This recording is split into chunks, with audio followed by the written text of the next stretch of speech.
And so it begins. Shall we begin? So it begins. And now it begins. So it begins. And so it begins. And so it begins. Shall we begin? Shall we begin? And so it begins. And so it begins. And so it begins. So, shall we begin? So, it begins. Shall we begin? Shall I begin? Shall we begin? Shall we begin? Shall we begin? Hello there, everybody. How's it going? Hope you guys are having a good old Saturday afternoon, evening right now.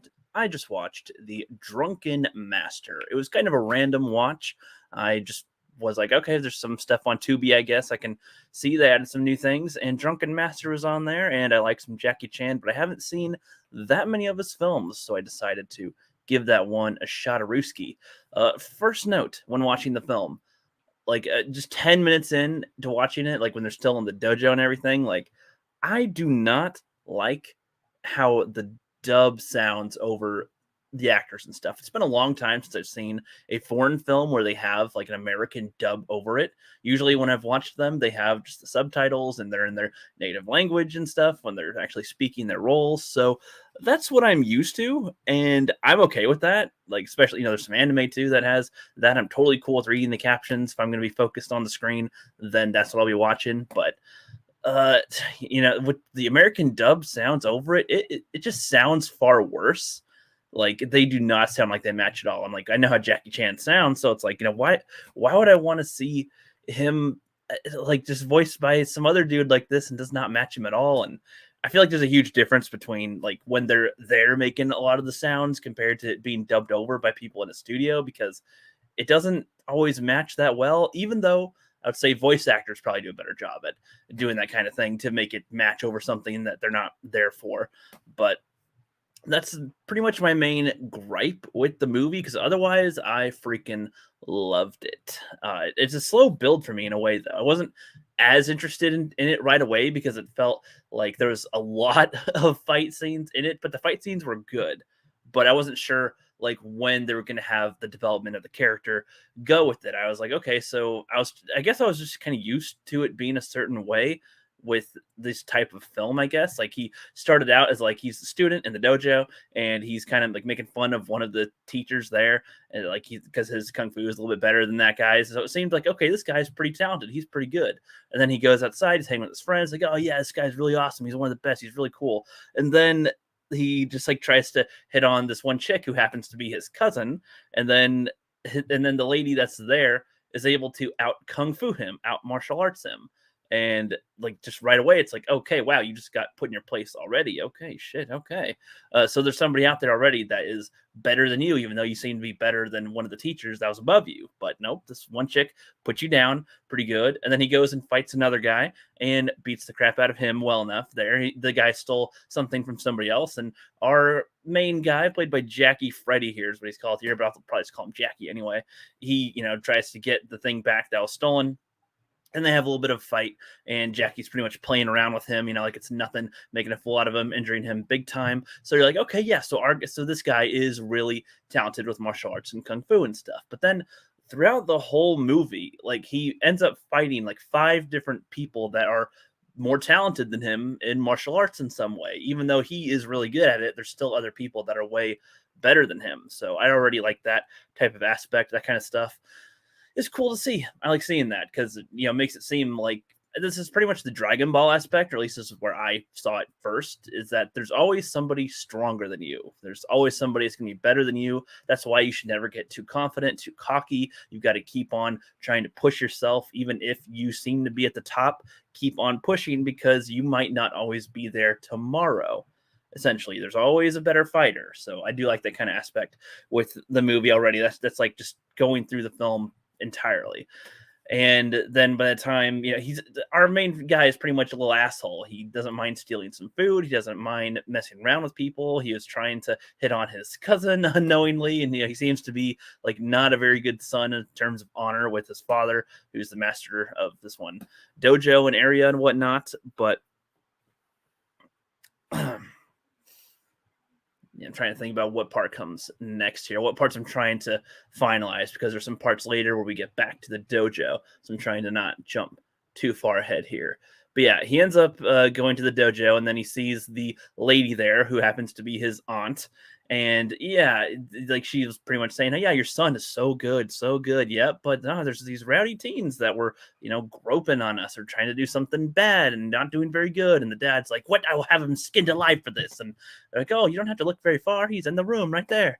And it's like, oh shoot! So he brought a lot of dishonor to his father, and then the guy who he beat up earlier had like his boys as like it's a rival business or something that comes in, and they're like, he should be punished. And the dad was ready to just like beat the crap out of his son right there. They're talking about it as if they're going to kill him, but it's like, all right, now. But the aunt suggests a couple other things. She's like, no, like, well, he should be punished, sure, but let's have it be in a different way. And so it allows him to fight this one guy one-on-one and get some hits in, and then he can defend himself a little bit and ends up fighting the guy off enough. And it's like, okay, cool. But the dad wants to still punish his son, and he ends up calling his uncle over. But before that, he tries to still punish his son and like have him do he has to go in the horse stance, which is like he's balancing teacups on his wrists, his knees are bent like in a squat position and stuff, and he's got a pointy thing under his bum so he don't actually sit down, and you're encouraged to stay up in your position with that. He tries to cheat that a little bit too, and the dad notices, so he's like, oh man. So he calls his brother in, which is Freddy's uncle, who happens to be the drunken master called So High. And he, like, you don't know that it's So High yet when you see him, because the son ends up getting away from his punishment a little bit, runs away, goes to a restaurant, is able to bum some food off some guy. I mean, he takes advantage of the restaurant, takes advantage of this guy, which wasn't cool. But then the restaurant is like going to beat the crap out of him big time with this one guy they basically called the gorilla, because he has like a gorilla fighting style, I guess. He's a big burly dude. And this is where you meet So High. He ends up helping out Freddy a little bit in this fight, and he's fighting very well for quite the old man, it seems. And I freaking love this stuff. Yeah, I've wanted to see this film for a while, and I thought I knew where it was going to go and how it was going to be, but it has some different twists and turns with it that I do like.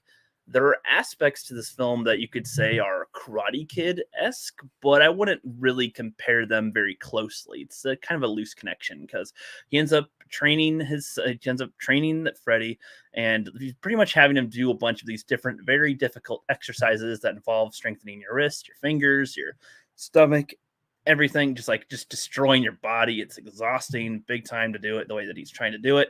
He has him like upside down, filling cups of water into stuff. He's moving barrels with water and everything, just like all these very physically daunting tasks that don't seem like they would help with martial arts at all, but he is being trained in martial arts with this. And in a way similar to Karate Kid, similar to Dragon Ball, like these seemingly non-helpful activities that he's doing is strengthening his body that can prepare him for the drunken style. So, and that's another aspect that I like in general. So seeing it in one of these original martial arts films, I do like seeing that, because I've seen that done in things after that. So these were probably, I assume that a lot of the old martial arts films did things in this type of way, like, where you utilize nature in some way, or you make mundane tasks and turn that into an exercise to help with martial arts. Because in the modern day, we have our weightlifting machines, and it's just like there's different modern aspect to it compared to doing it old school, or just utilizing what's around your house to improve your body and to improve your fighting capabilities. So I like that kind of thing. I like it. And let's see. So yeah, he's training a bit. He keeps on trying to get away from the drunken master, but he's just able to pretty much keep on him the whole time. But he's able to get the drunken master trapped in a water jar for just long enough for him to get away. And as he's trying to dry his pants off, this one guy, like Thunder Legs or Thunder Kicker or something, comes up to him just like, I get out of here, scum. Like, it wasn't clear if this is actually where that guy lives, but I guess it was. I guess that is, because I think he returns there at some point to the same spot, just from a different angle. But yeah, he's trying to dry his pants off, and he's like, "Oh no, get the hell out of here, you little pleb!" Basically to Freddy. Freddy's not going to take that, so Freddy tries to fight him, and you can tell easily that the Thunderlegs dude is just toying with him entirely, just messing around. He's not even a challenge at all. He's humiliating him at any chance that he can. And Freddy's just getting demoralized more and more as he goes, but he keeps on going, keeps on fighting, keeps on trying to do it.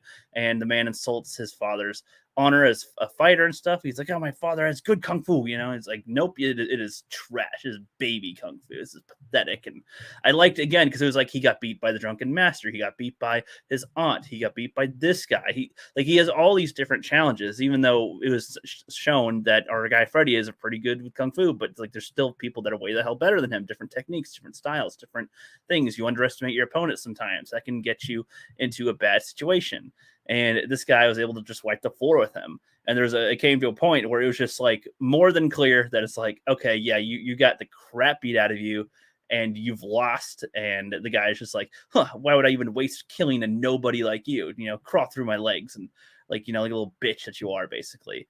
And so he does, and he has to try to run away. And then he's like, did you forget your pants? And he just burns the pants, and just adding insult to injury pretty much, and leaving Freddy to run away again. And then is like, okay, well, he can just run away and be the like nobody pleb that he is, or he decides to choose to go back to the drunken master, which I think was a good part for his character, like where the character who's this little asshole starts to turn into a more likable character ish, though he's still sort of a douchebag throughout the whole movie still, but he is lessened as it goes with it. He starts to gain a little bit better character as it goes. And going back to willingly learn from the drunken master is a lot different than being forced to. So I do like that element there as well. He starts seeing the benefits of what the drunken master is teaching and what he's trying to do and everything. It's like, getting them off guard by how he is and how he appears to be drunk is like a really good way to utilize different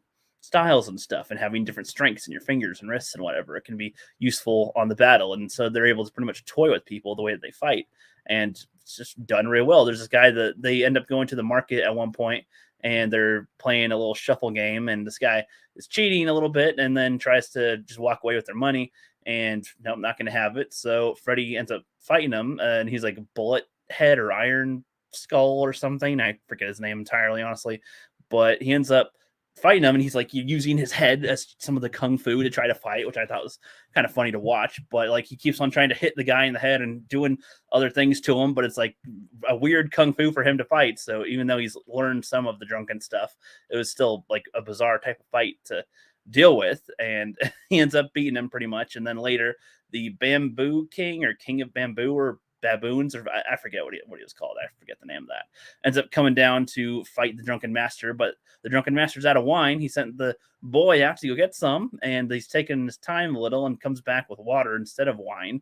And so like the drunken master seems to not be on his game when he's not drunk, which was interesting a little. He's like, shaking and not doing as well. He's able to hold his own for a little bit, but the alcohol somehow helps him, fight a lot better. So they had to retreat, and I was like, the first time that he's had to retreat before, and not feeling too good about that. But he ends up really hammering the stuff down with Freddy as it goes, and he ends up fighting the Bamboo King later, or forgive me if I'm getting the name wrong on what that is, but he ends up fighting him a little bit later and just totally mopping the floor with him, the typical Jackie Chan style that we always see. That's one thing with Jackie Chan style movies and fight scenes that I do really enjoy, is the way that they use the entire environment as a weapon. Like anything is a weapon. You have a ladder, you have paint, you have vases, you have paper, you have pencils, you have a shoe, you have a cup, you have a hat, you have a cloth, you have whatever. If people were to somehow like see a fight scene and like they utilize something like that, and people go, they're just copying one of Jackie Chan's movies, I would say, no, fuck you, because Jackie Chan has pretty much used everything to fight in his movies. He's fought with like everything. So that'd be kind of like a Kimba Simba thing, where it's like, well, they've already done like a million things in Kimba because of how long that show is going on for. And with the Drunken Master and with Jackie Chan films in general, most of the fight scenes are him just in very bizarre situations and using different tools in his environment to have fights with, essentially. So that's just one thing I credit to, because it makes the fights kind of fun in a way. It's not just an average fight. I'm punching you, you're kicking me, and whatever. Like they are moving around you're using the environment with the fight, with the scene, and it causes a lot of comedic moments that are very brief within the fights. So I do get a kick out of that. And yeah, he ends up beating that guy, and it felt really good. It's all cool. It's good. And then I might be getting mixed up specifically what happens next, but when he returns, the drunken master is gone. He's just like, okay, it's been about a year, and that was how much I agreed to train you for, and that time is up. And the Freddy's kind of disappointed because he's starting to get into it. He thought this was all painful and weak, and it wasn't as beneficial. But now he's seeing the fruits of the labor, and he wants to continue to train with this master. But he's like, all right, return home and give your father some honor and whatnot. And the opposing businessman, the father of the guy that Freddy beat up earlier in the film, ended up hiring the Thunderlegs dude, the guy that beat up Freddy earlier in the film, hires him to kill Freddy's father. And Freddy's father is getting his butt kicked by the guy, and then Freddy comes in trying to fight, and the drunken master is there to watch and coach a little bit as he's fighting, and he's going through all the different drunken god techniques that he's taught already, and it's shown very interestingly. It's interesting. I love how just with martial arts alone, and there's so many different types of styles that are used with fighting in general, with the martial arts, different animal stuff that you can mimic, and it's all with the human body, just fingers, arms, legs, torso, whatever. Like, it's really cool to kind of see how many different things there are with it. And so he's utilizing all these different ones, and he seems to be holding his own far better than before. He might even seem like he's in control for a bit, but there is a point where it seems like, no, the Thunderlegs dude is able to kind of counter and start doing pretty good against Freddy here. So it's like, oh shit, he's like, is how many more drunken gods are left for you to take from? And it's like, oh shit. So is he familiar with this kind of thing? A little bit. It seemed like he was onto it a little, or was able to adapt to it quickly enough. But then Freddy tries the one that's the female one that he was trying to avoid and not really learn that style as much. But then he starts to utilize all 8 of the teachings into like one fighting style, sort of, so that he can, react and switch up which ones he's using on the fly. And that was able to cause a lot better results in the fight, and a lot of comedic parts in there as well. And the fight was actually really long for their final battle here. And it's like, dude, they can take a lot of freaking hits down. But yeah, it was really cool. One other thing that I would actually criticize, though, is for the dub only, because I don't know what the actual dialogue was in the original version of Drunken Master. A lot of the dialogue was really weird. Like, he's like, you're going to have a body without an ass, or an ass without a body, or something. And I just thought that was really weird. There's a lot of dialogue like that was just really weak. Oh, you dipshit. Like, just the way it sounds so stupid, and the way that the dub voices don't sound at all like the intensity or anger that they are showing with the actors on their faces and stuff. It was really annoying to go through it that way. But overall, I really like the Drunken Master. This is one that I would probably want to see again in the future. That one was really good, but I will want to only see the original version, not the dubbed version, because I just hate the way it sounds. I hate the way it freaking sounds. But yeah, that's my thoughts on the Drunken Master. Let me know what you guys think in the comments below, and I will. Oh, I was just about to end it here, but I will just at least let you comment here. See, I just pretty much finished the review here. Spent about almost 20 minutes talking about it.